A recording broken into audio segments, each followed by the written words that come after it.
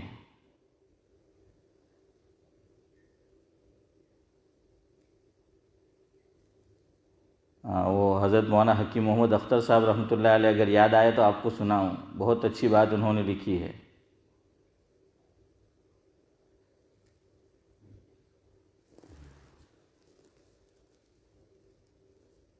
تھا جن کو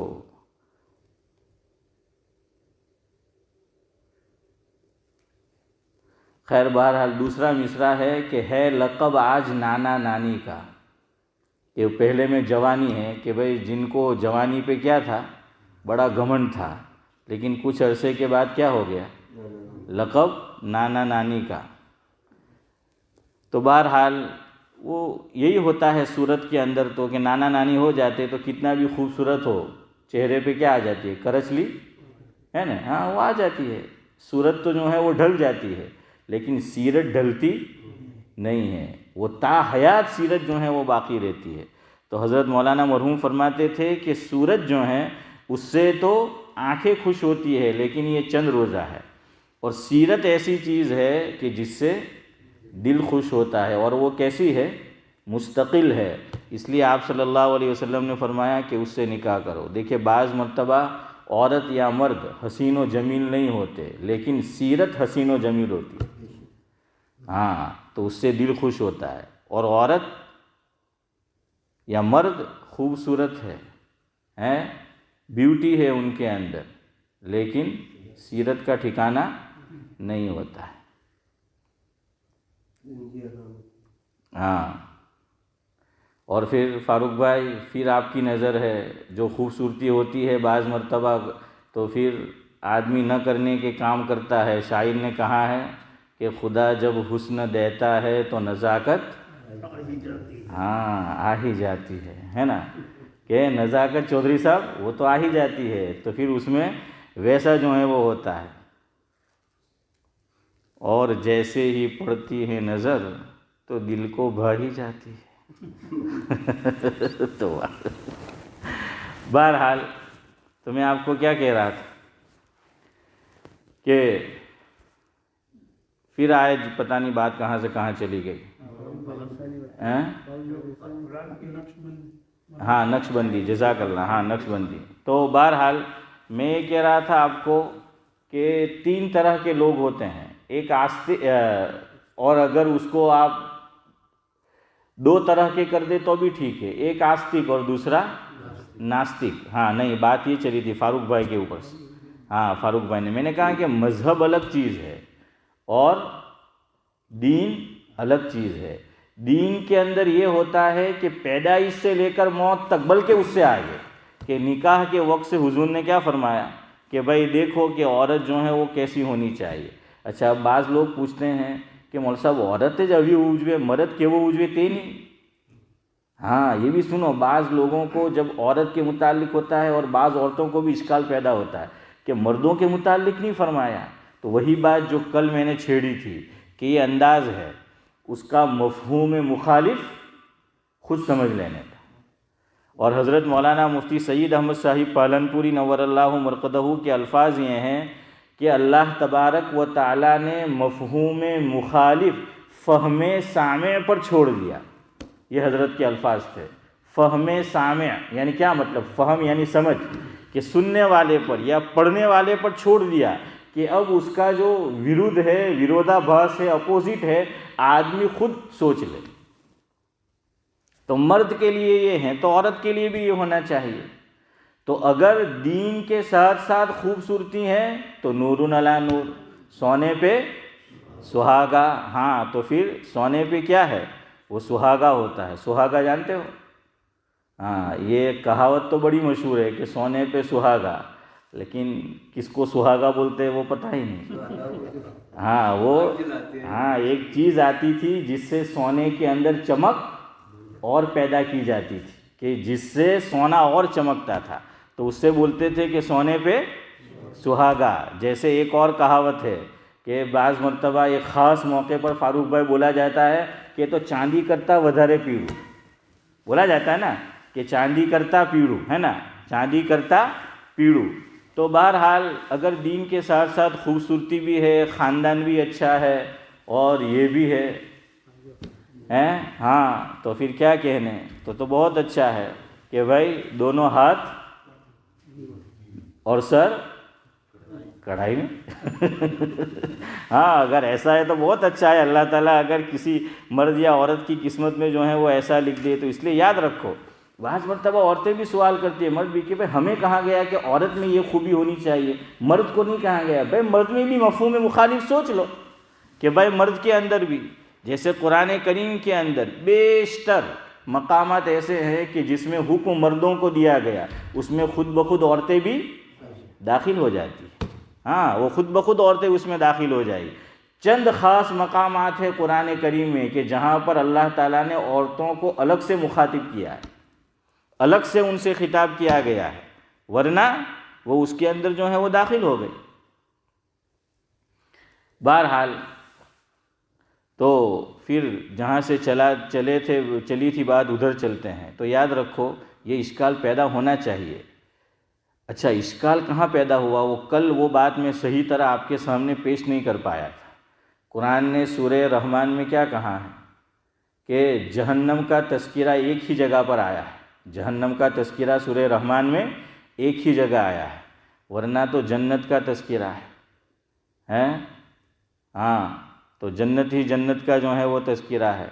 اچھا جہنم کا تذکرہ آیا یہاں تک بھی ٹھیک تھا، لیکن اشکال اگلی آیت پہ ہوتا ہے.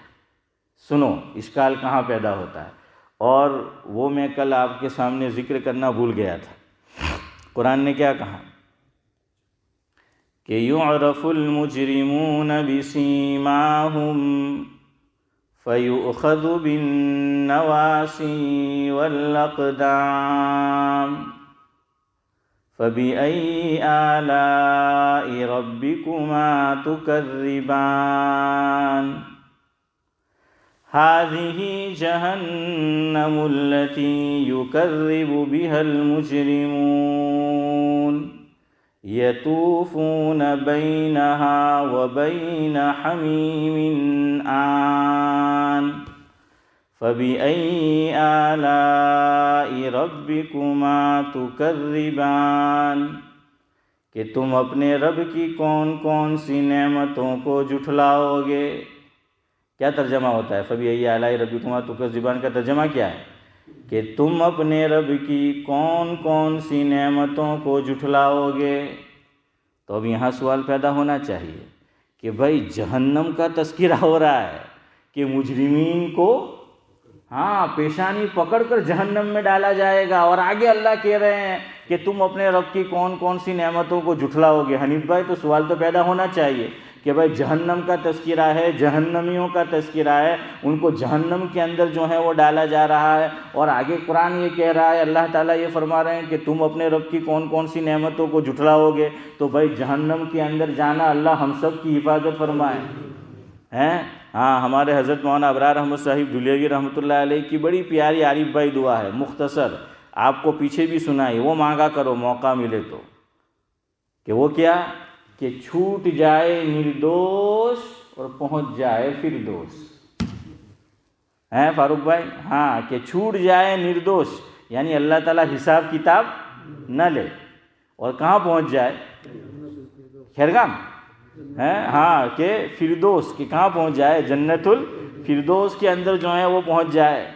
تو بہرحال گاؤں کا نام تو خیر ہے، لیکن پتہ نہیں اب شر بھی ہے کہ نہیں، ان سے پوچھنا۔ تو بہرحال سمجھ آیا کہ نہیں؟ بہت پیاری دعا ہے، میں بھی مانگتا ہوں کہ مانگا کرو کہ بھائی اللہ سے کہ چھوٹ جائے نردوش۔ اور دیکھیے اللہ تعالیٰ تو ہر زبان جانتا ہے نا صدیق بھائی، اردو میں تو دعا کرنا ضروری ہے نہیں، انگلش میں ضروری ہے نہیں، عربی میں ضروری ہے نہیں، جون سی بھی زبان ہے سب اللہ تعالیٰ کی پیدا کی ہوئی ہے۔ اللہ تعالیٰ نے زبانوں کے اختلاف کو اپنی نشانی قرار دیا قرآن کریم میں، کہ وَاخْتِلَافُ أَلْسِنَتِكُمْ وَأَلْوَانِكُمْ، یہ قرآن نے کہا کہ زبان کے اور رنگ کے اختلاف یہ جو ہیں دنیا کے اندر، یہ کیا ہے؟ إِنَّ فِي ذَلِكَ لَآيَاتٍ لِلْعَالَمِينَ، اس کو اللہ نے اپنی نشانی قرار دیا ہے۔ تو اللہ تعالیٰ تو ہر زبان کو جو ہے وہ جاننے والا ہے۔ تو بہرحال یہ جہنم میں جانا، اس میں فرمایا کہ رب کی کون کون سی نعمتوں کو جھٹلاؤ گے، تو وہ میں آپ کو کل نام بتایا تھا کہ طارق بھائی جو فاروق بھائی کے بھائی، احمد بھائی، علی بھائی، ان کی جو فیکٹری ہے آلو کی، اس میں کام کرتے ہیں۔ تو انہوں نے جو ہے یہ سوال پوچھا تھا، اور میں نے پھر مفتی صاحب سے پوچھا،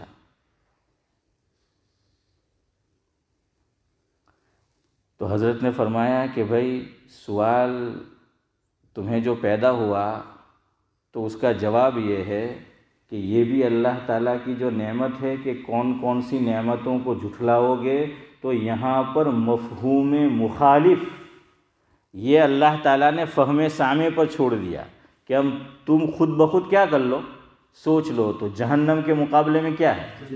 جنت ہے۔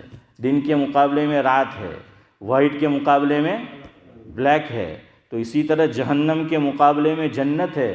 تو یہاں جو فرمایا فَبِأَيِّ آلَاءِ رَبِّكُمَا تُكَذِّبَانِ، تو گویا یہ کہنا چاہ رہے ہیں اللہ تعالیٰ کہ ہم نے جہنم کو پیدا کیا ہے، اور جہنمیوں کو یہ عذاب ملے گا، تو اس کے بالمقابل اور مفہوم مخالف وہ جنت ہے، اور اب جنت کی نعمتیں اب سنو وہ کیا ہے۔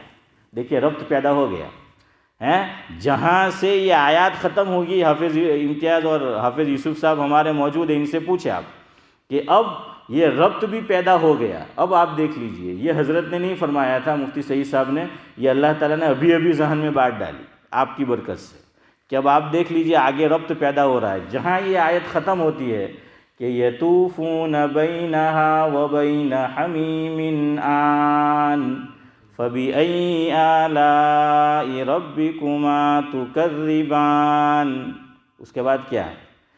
وَلِمَنْ خَافَ مَقَامَ رَبِّهِ جَنَّتَانِ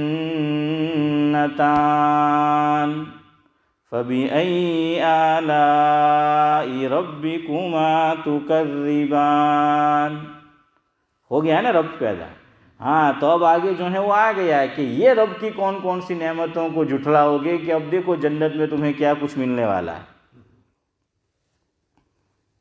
ہمیں تو حور سے زیادہ کچھ پتہ ہی نہیں کیا ملنے والا ہے صدیق بھائی، بدھا نے خالی حورت یاد کے بھائی جنت میں آپ نے حور مل ہے۔ بیوی کے سامنے مت ذکر کرنا بار بار حور، ورنہ کر دے گی آپ کے سر کا فطور چکنا چور، ہیں فاروق بھائی؟ تو ویسی جو ہے وہ بات ہوگی۔ بہرحال تو یہ اہم بات ہے، یاد رکھو، مفہوم مخالف یہ یاد رکھا کرو کہ اللہ نے کوئی بات ایک ہی ذکر کی ہے، یہاں سوال پیدا ہو تو مفہوم مخالف کو کیا کرو، وہ سوچ لو۔ ہاں، وہ فاروق بھائی کے سوال کی طرف آتے ہیں اور پھر گفتگو ختم کرتے ہیں انشاءاللہ۔ کل مجلس نہیں ہوگی، کل عشاء میں تو میں ہوں، لیکن کچھ خاص کام ہے انشاءاللہ پھر جمعرات کو۔ تو وہ میں شیخ عبدالباسط کا آپ کو سنا رہا تھا، تو وہ بات بھی ادھوری رہ گئی ہے۔ تو شیخ عبدالباسط سے پوچھا کہ کوئی ایسا واقعہ سنائیں، کوئی ایسا قصہ کہ جو ابھی تک آپ کو یاد ہو اور ایک عجیب چیز ہو۔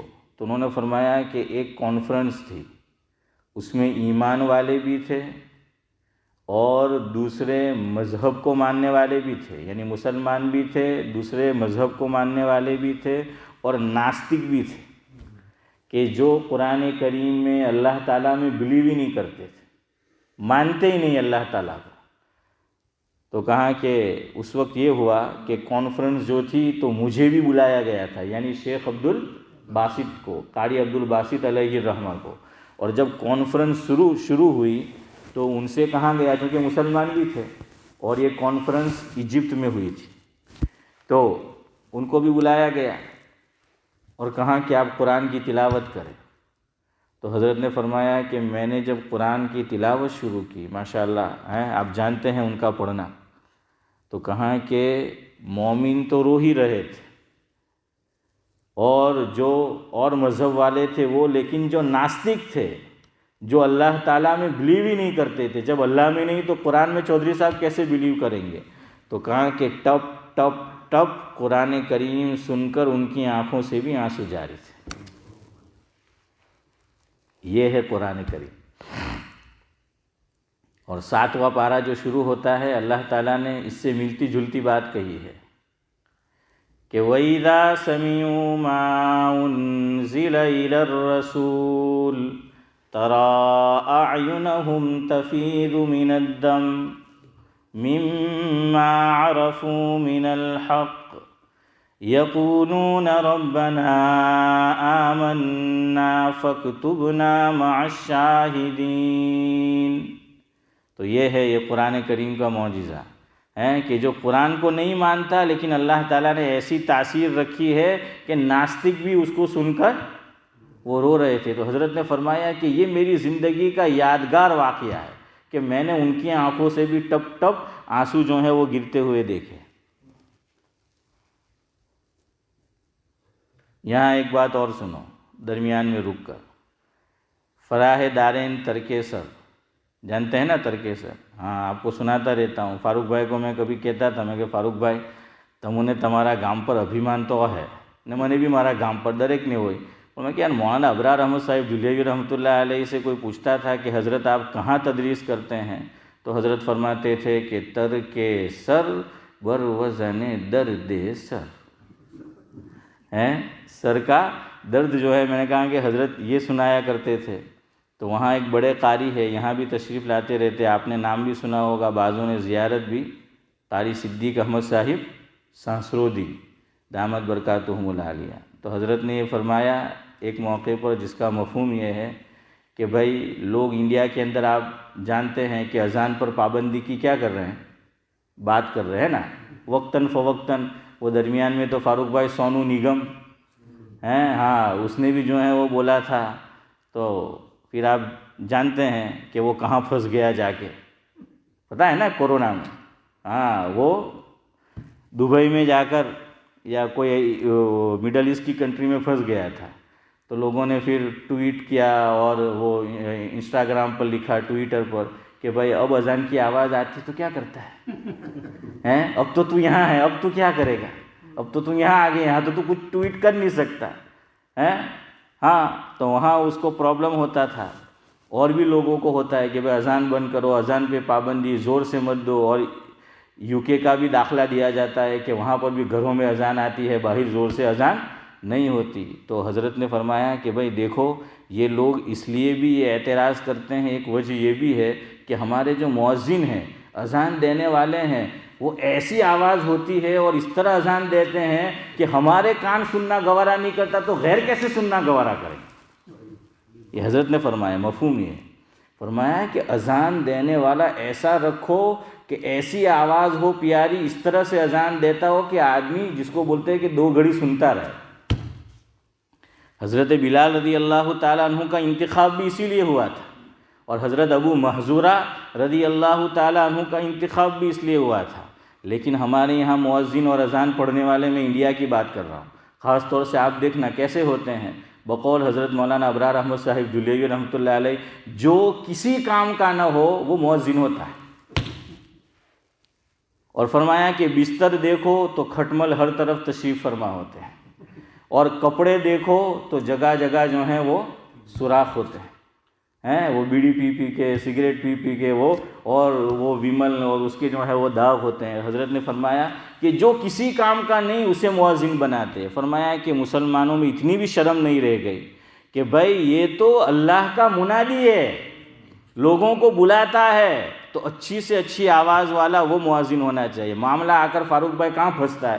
یہیں متولی پیسہ دینا نہیں چاہتا، بھائی તારા બાવા નથોડી છે હે, આપણા બાપ દાદા માશાઅલ્લાહ એટલી બધી જે છે તે વકફ જમીનો કરી ગયેલા, જોયું?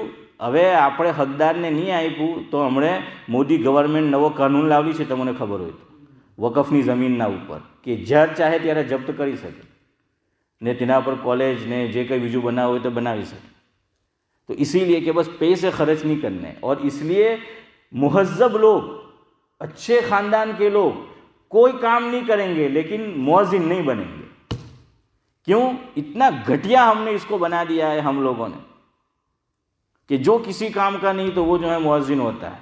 ارے بھائی اچھے سے اچھا جو ہے مؤذن رکھو، حافظ قرآن مؤذن رکھو، دو اللہ تعالیٰ نے گاؤں میں پیسہ دے رکھا ہے تو دو ایسی اذان کہ غیر بھی جو ہے وہ سن کر عش عش کرے اور ہمیں بھی سننے کا جی ہو۔ یہاں تو جو ہے گمے تیم راگڑا تاڑے لوگ ہیں، آپ جائے دیکھے اذان کیسی کیسی جو ہے وہ اذانیں ہوتی ہیں۔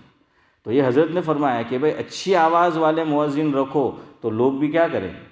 ہاں اسی لیے جب فاروق بھائی ہمارے یہاں ابھی کووڈ کے اندر، کووڈ میں ہی شاید یا وہ اذان اجازت ملی تھی رمضان شریف میں نا، ہاں تو سب مغرب میں تو سب لوگ سوچنے لگے کہ بھئی اذان کون دے، تو اسی کا انتخاب ہوا کہ جس کی آواز ذرا اچھی ہو، ہے نا، تاکہ لوگ اڑوس پڑوس میں سنیں۔ تو یہی بات ہے کہ بھئی آواز جو ہے آدمی کی وہ اچھی ہو، ایسے آدمی کو جو ہے وہ مؤذن بنانا چاہیے۔ بہرحال جلدی جلدی سن لے، وہ فاروق بھائی نے جو مذہب کہا وہ بات پھر ادھوری رہ جائے گی۔ تو دین تو اس کو کہتے ہیں، مذہب کس کو کہتے ہیں؟ چند باتوں کا جس میں تذکرہ ہو اس مذہب میں کہ بھئی یہ تہوار پہ یہ کرنے کا، وہ تہوار پہ وہ کرنے کا، جس کے اندر 24/7 زندگی کیسے گزارنی ہے اس کا کوئی بیان، اس کا تذکرہ نہیں ہوتا ہے۔ ہاں ہمارے یہاں دیکھیں سر کے بال کیسے کٹانے ہیں، شریعت میں موجود ہے نا، ہاں کہ کیسے کٹانے کیسے نہیں کٹانے۔ پاؤں کے ناخن موجود ہے نا کہ بھئی ناخن کتنے دنوں میں کٹانا ہے، 4 ناخن چھوٹے ہو، ایک کو بڑے رکھ سکتے کہ نہیں رکھ سکتے، اور ناخن برابر بھی کاٹنا چاہیے۔ اگر آپ نہیں کاٹیں گے تو ان سے پوچھے کیا ہوتا ہے، پوچھو ان سے، ہے نا۔ ہاں اللہ تعالیٰ جو ہے وہ سب کی وہ یہ کرے، یعنی وہ تو کاٹتے تھے لیکن یہ کہ ذرا بہت اوپر سے بھی نہیں کاٹنے کا کہ جس کی وجہ سے کیا ہو جائے، وہ تکلیف جو ہے وہ ہو جائے۔ تو بہرحال مذہب میں چند چیزیں جو ہیں وہ ہوتی ہے، بس اس کا نام مذہب ہے۔ تو فاروق بھائی کہنے لگے کہ مول صاحب مذہب એમ કે ઇમામ શાફીનું। મેં કે ભાઈ તમારી વાત રાઈટ છે કે તો બી કોઈ હરજ નહીં મળે, પણ હવેથી ઇન્શાઅલ્લાહ આપણે ઇમામ શાફી, ઇમામ માલિક, ઇમામ અબુ હનીફાનું કહેવું તો આપણે મઝહબ નહીં બોલવું, આપણે મસલક બોલવું। સિમલક તો યાદ જ છે તો મસલક બી યાદ રાખો।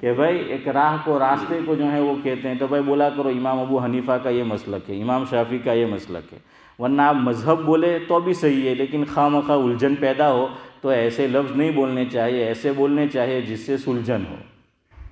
سبحان اللہ و بحمدہ، سبحانک اللہم و بحمدک، نشہد ان لا الہ الا انت۔